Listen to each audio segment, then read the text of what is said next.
بسم الله الرحمن الرحیم. السلام علیکم ورحمت الله وبرکاته.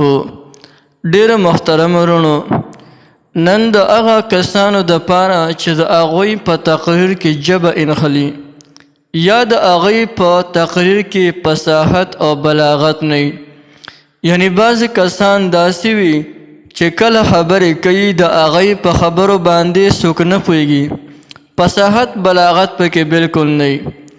نو په تقریر کې د ژبې د کولاوېدلو دپاره او واضحه او اسانه خبرو د کولو دپاره دا وظیفه دی پابندۍ سره کوي.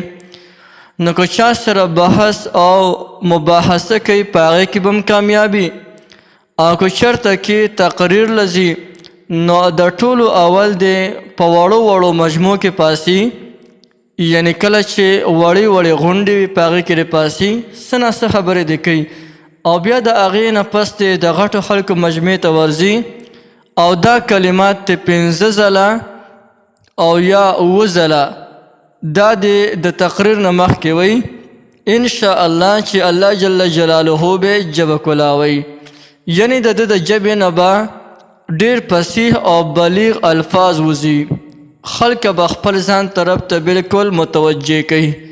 هغه کلمات څه دي؟ هغه کلمات دا دي: سبحانك لا علم لنا الا ما علمتنا انك انت العليم الحكيم. د تقریر نه مخکې 5 ځله یا 7 ځله دا کلمات خامخا وایي.